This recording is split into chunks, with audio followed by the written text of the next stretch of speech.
Zenless has seemingly removed its most hated feature, the dreaded TV system with the recent 1.2 update. Sort of. Ever since Zenless released, the number one biggest complaint has been how bad the story is because of how the player is forced to engage with the TV system. A roguelike mode where the player moves across a board in order to engage with simple puzzles, talk to NPCs, avoid hazardous tiles, and of course progress the main story. The main complaint is that the main story missions force the player to engage with the TV system far too much. The story was 50% cutscenes, 40% TV, and 10% core combat missions. Zenless is an action combat game, so being forced to play non-combat missions over and over again was frustrating. These TV missions weren't short either, a lot of them easily hit the 20-minute mark, which added to the frustration. The missions themselves also varied in enjoyability. Most of the puzzles were mind-numbingly simple, the hazards are so toothless they may as well not exist, and the various animations that played are not only slow, but numerous in how many play at once. So you would be stuck watching animations play over and over and over again while dreaming of the combat stages. Another frustration was how often unskippable dialogue boxes would appear, bringing all progress to a grinding halt. All of these frustrating aspects made people despise the TV system. Some players were able to power through and continue playing the game, while others quit altogether out of pure frustration. Here's the thing, people have been heavily criticizing the TVs ever since the betas. The developers have slowly been improving the TVs. For example, the speed of animations has been heightened and the player themselves can move faster. These and other changes have improved the player experience, but it seems at its core a large portion of the player base still are not satisfied. And after so much time of the player base complaining and offering criticism, it seems the developers have taken a drastic measure. They plan on significantly reducing TV segments for the game, not just in the story, but the game as a whole. Now, they are not removing the system. At the end of the day, the TVs are a core aspect of the game, and removing it altogether would do more harm than good. At least currently it would. For example, with the TVs gone, Hollow Zero would be unplayable. They would have to make and implement a completely new system from scratch to make it function, which is easier said than done. For example, they could make a new fully explorable 3D labyrinth for the player to explore, but it would take a lot of time and resources to make and implement something like that. But at this point, because of how contentious the TVs are, I wouldn't be surprised if they do try and replace it with something completely different as the game evolves with new updates, either doing it in one massive update that changes everything, or slowly implementing new systems over the course of a couple of updates. Personally, I don't hate the TV system, I actually like it, or at the very least I like the idea of it. It's a fun change of pace from the core combat stages, and it also has potential to have its own fun gameplay challenges. Camilla's Golden Week is a good example of how fun and engaging the TVs can be, in my opinion. I quite enjoyed the event and would like to see more like it in the future. While I like the system, I agree that it has a lot of problems, and this is not me trying to be unique or special or different. I've been saying this since my original review of the game back when the game released. My biggest complaint was simply that we engaged far too much with the TVs. Like I said earlier, 50% story, 40% TV, 10% combat.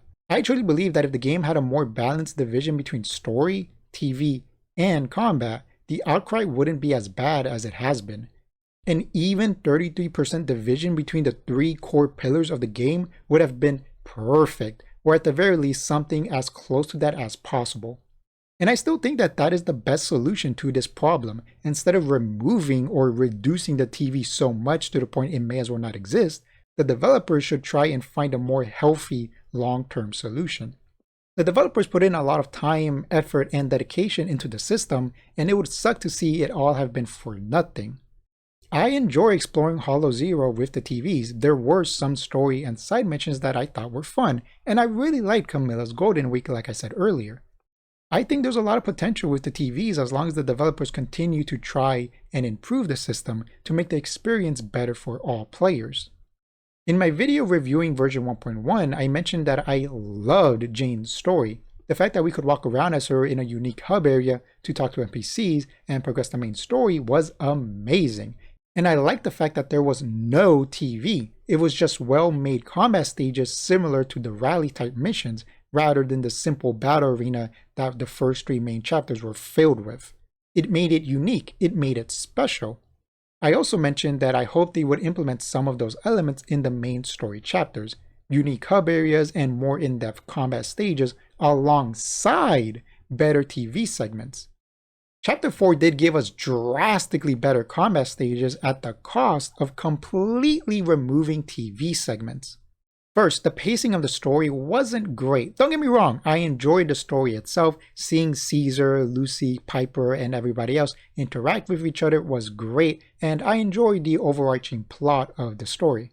However, looking at my recording, there was about 2 hours worth of cutscenes and 20 minutes worth of gameplay. And while I enjoyed the story, the division of content still heavily favors non-combat stages, 80% story, 20% combat. Honestly, there were a couple of points in the story where I thought a TV segment would have been perfect.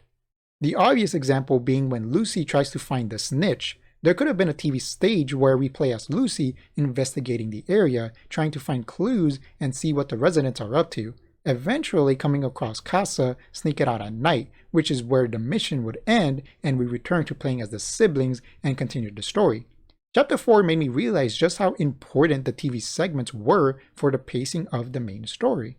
Second, the game heavily lacks content. Like I mentioned earlier, the TV system is a core aspect of the game. Removing it or heavily reducing it drastically cuts down on the amount of content this game has. Zenless is not some big open world game you can just mindlessly run around in and have quote-unquote infinite content. It's stage-based, so every single piece of content is worth its weight in gold. A suggestion I have is to, instead of removing the TV system, they should just rework it into something different but similar.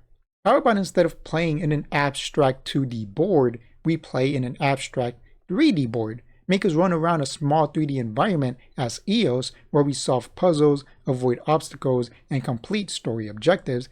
And if you're playing Hollow Zero, you can collect upgrades, talk to those NPCs that give you stuff, and all of the exclusive fun little gimmicks that Hollow Zero has. I don't know how effective this concept would be, I just randomly threw it together, but it sounds interesting to me at the very least. Finally, Belle and Weiss don't do anything. What I mean is that the TV segments were a way to let the player abstractly experience the siblings guiding others through the Hollow. With those segments removed, we, the player, no longer play as the siblings at any point because they aren't fighters. From a story perspective, they are still guiding others, but we don't see or experience any of it. If the game continues in this direction, a dissonance between the player and siblings will slowly start to form. Hell, I've already seen people talk about how they felt the siblings were pointless in this chapter, and yeah, in case it wasn't obvious, I agree.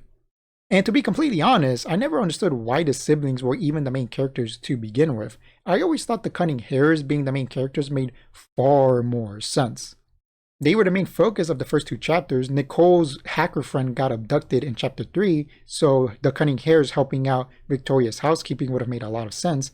Billy has a direct connection to the Sons of Caledon, so them being in chapter 4 also makes a lot of sense. And they are already heavily connected to the long-term plot because of their case against Perlman. And if the game continues to go down this route of reducing or eventually just outright removing the TV system, it would make even more sense. But what about the siblings? They can still be in the game and help out the Hares, it's just that they wouldn't be the main focus. Instead, they would be very important reoccurring side characters. We finally learned at the end of chapter 4 what the siblings' long-term goal is, to venture forth into Old Eridu and go home. They could just get the Hares to help them out with that. They are already good friends, so it makes sense. And whatever the plot becomes after this current story arc ends, the Hares helping out still makes sense cause like I said, they're good friends with the siblings. Bunnies on the moon, anybody? Yeah, that makes sense. The Hares want to build their reputation and get higher paying jobs, so helping out different people is a good excuse for side missions and main story missions as well. Also, we would be able to see these 4 goofballs interact even more, so it's a win-win no matter how you slice it. I could keep going, but I'm gonna stop here. Maybe one day I'll make a video expanding upon the Cunning Hares being the main characters, because I do have some ideas of how that would work exactly. Could be a fun little video. Anyways, that's enough fan fiction for now. I'm not gonna lie, I am a little worried about Zenless. This is my favorite gacha game currently, and would hate to see it go down the toilet anytime soon. This TV system fiasco is a big deal, and there's no way of knowing how removing it would affect the long-term health of the game. I really hope the developers know what they are doing and have a plan, because if they don't, well, I fear. Hey everyone, Vladimir here. Hope you enjoyed the video. I would really appreciate it if you guys left a like, dislike, comment, subscribe, or don't. It's up to you. And if you somehow aren't sick of my voice yet, then feel free to watch one of my other videos. Just press on one of the videos on the screen. Either way, thank you so much for watching, and I will see you guys later. Bye-bye.